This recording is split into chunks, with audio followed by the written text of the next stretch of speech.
Russia were much stronger. Great civilizations. So we started to solve this problem by planning and provoking the First World War.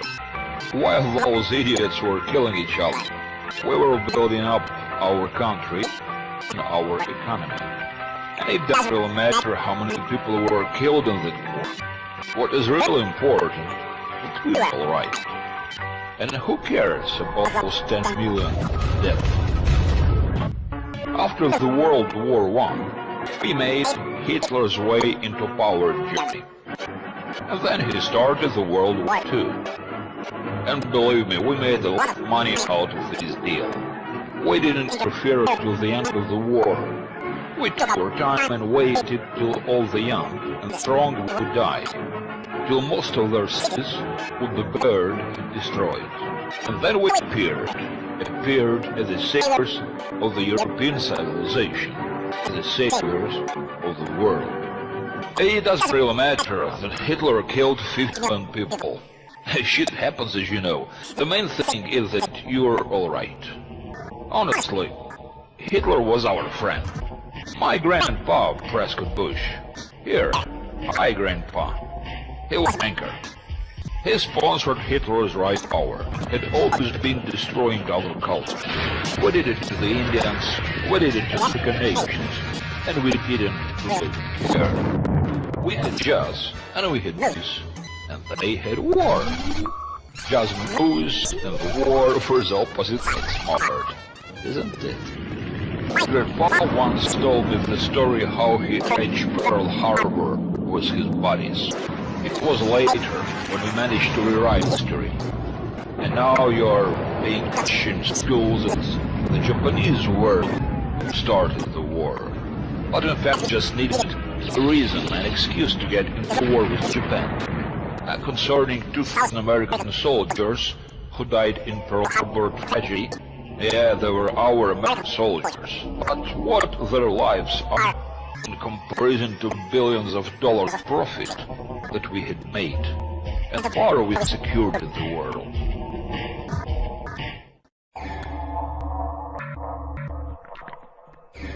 Yet we won the war. We got out of it more than the others. Russians and Germans, they were just stupid cannon fodder like the others. But only think that it was enough to give them a couple of subs and some second-hand equipment, and they could finish the deal for us. We needed to show everyone that we are stronger, so we dropped 2 nuke bombs on 2 peaceful Japanese cities. So there were no questions left. Yeah, 200,000 people got killed, but it was worth it. Well, let's come back to Europe. The biggest problem for us in Europe was the problem of their ancient culture and history. So we managed to erase it with our mass culture. Some people say culture. Do you remember how rock and roll started? Yeah, those great guys who were singing about love, peace and freedom, give peace a chance and so on. Remember sexual revolution and those beautiful, pathetic hippies? It's naive to think that it's all beautiful by itself. Yeah, there were a lot of young and talented people. All those young and talented, they always cause problems. But they're the main engine of the revolution. Back then we created the first social virus. So say a plan for fast self-destruction. We called it Live Fast, Die Young. Made up a fairy tale about freedom and human rights. No, we didn't make it up. We used it. A fairy tale about democracy. What freedoms, what rights, what fucking democracy.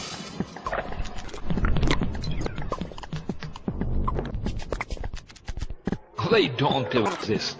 Our interest, that's the only thing that matters. It's us who decide who is free and democratic and who is not. We don't care who thinks what. The development of mass media had us to control practically all the information flows. We needed to make new reason to live for peasants. The one that would give us maximum profit as well. we created a consumer society. A society in which the chase after the absolute least has become a meaning of life. Man gets bored, then goes to school, works, settles down, gets married, raises kids, gets old and dies. We control his actions on every life stage and in all life spheres. Mass culture is a culture of simple instincts and screwed up values. But this gave us an opportunity to control minds of people, to solve and destroy their lifestyles. Not only simple people, but nations as well. Big nations, for example, Indians and Russians, they don't want to have children more. They don't want to have families. They don't want to get married. Many don't give shit where they come from, what is their history, and who is in charge in their own countries. Their cities are being crowded with immigrants, and those immigrants will soon chase them out of houses and territories. And so those countries will become like America, countries without history. Freedom, don't give me that shit. Freedom today is a choice between different kinds of soap and brand.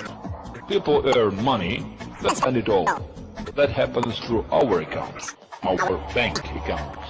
So there lies our income. The more we buy, the more we get. But let's come back to Russians. We forced them to get into the arms race. They couldn't win this race with their economy. It was just a red herring. But thanks to that, we could have more weapon deals. While they were building rockets, we were beating with gins, Coca-Cola, naked asses of our women. Man, we were frightening our people with the Union, and we were getting money to make weapons. Weapons that we used in Vietnam, for example, Afghanistan, Iraq. Many civilians were killed. So were our soldiers. But we were saying that it was a fight for freedom. Was it? They were dying, we were dancing. Those were the countries that Russians could come in with communism. But we enslaved those countries. They were very poor. We made them become our debtors, take credits for development. The money they had put into areas, it was useless to develop, and then threw the debt to the foe. They were starving, we were dancing. We were once to raise terrorists, and now we see the whole world with them. In fact, this network is our own network. The big art of terrorism is our specialization. Only idiots think that everything happens on its own. Any terror act is done by our orders. And human is an animal that is effectively guided with fear. Blow up something, call journalists, and the man is ready to do anything. So he won't get hurt. When we took over Russians, they became a high-class source of scientists who hated their motherland. Fools. We destroyed them. But what we had to do with all our country that was left? So we invaded Europe. So we invaded the former Russian republics. So we destroyed Yugoslavia. Under our instructions, decent people were killed. But we didn't care, because we don't care about anything. We don't care about those subhumans. They were dying, we were dancing. When we were through there, the question was raised. What to do next? So we needed a new enemy. And we came up with it. It cost us only 5,000 lives. Here he was, Osama bin Laden, we, our good family friend. We destroyed Twin Towers and got blank check on human rights violations. We can do whatever we want. We can put anyone behind bars. We can torture, kill, just the way it's happening in Guantanamo. And no one can do nothing about that. Who cares that towers were destroyed by the soldiers? Who cares that there were no passenger Boeing crashing the Pentagon? Nobody. People are just stupid idiots that do whatever we want. organized series of overturns in the former USSR republics. With the financial help of our information technologies, we made these countries our colonies. We called it a fight for freedom, but as we all know, it doesn't look much like freedom. In Baltic states, hidden followers are in power.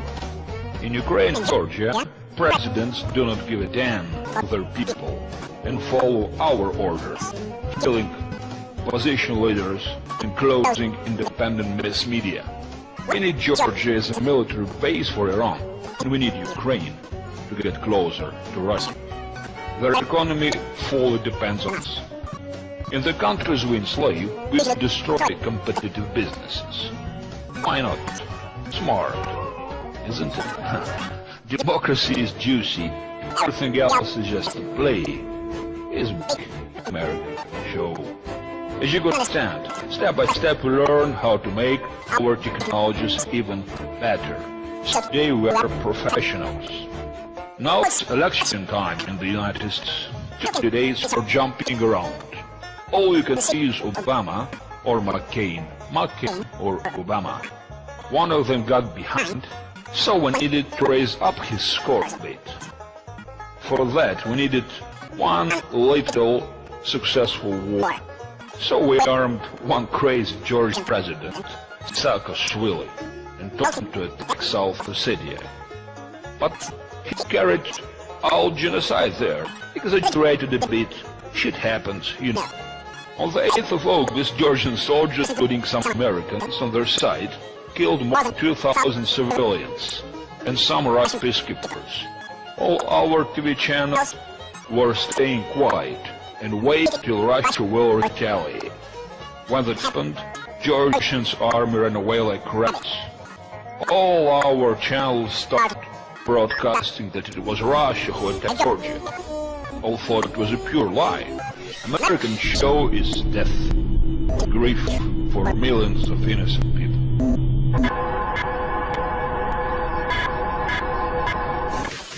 McCain caught up with Obama in polls. Success. Nice, it worked. And here came the crisis. Have you ever seen a crisis that wasn't useful for financial aid? I haven't. Every crisis is controlled. This gives Obama an opportunity to frighten everybody with a crisis. Republicans capable with organized wars and terror acts. Democrats with economic crisis. Who's gonna win? What are you more afraid of? There is no difference. This is just a big American show. Oh, how great it is that you're so stupid. You look at this and think you've got a freedom of choice. Well, hello. Fools, wake up. There is no fucking difference. Our country is ruled not by presidents, it is ruled by government, which is built up by heads of banks and multinational corporations. No one ever chosen them. No one controlled them. They got all the resources, all TV channels, information flows. And these guys are wonderful. They're wonderful monsters. They call off your attention so you think you live in a free country. And something depends on you. Forget about that. Fire got you. Your bank account, your phone, your email, news on your TV, your computer, its operating system, your diary and applications, your job, car and house that you read, movies you watch, music you listen to, clothes you wear. And when it changes it on, everything belongs to us. But the most important thing is that we own your mind, your dreams and fears, your desires and your actions, your past, your present and your future. Do you know who you are? Or do you know what you are? You're just a simple battery, one out of millions of different sources of energy that supply our system. Are you interested where we are heading? Do you want to know what we really want? We've got one stage left. We need a total control over every single person on this planet. We need one world power. And we need one world peace.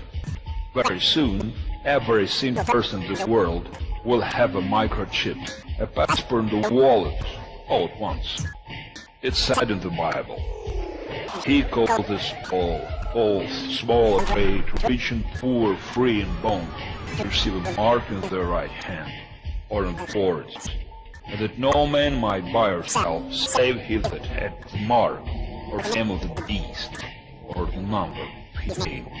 When that will happen, we will totally control all humanity. Our big is that you don't understand it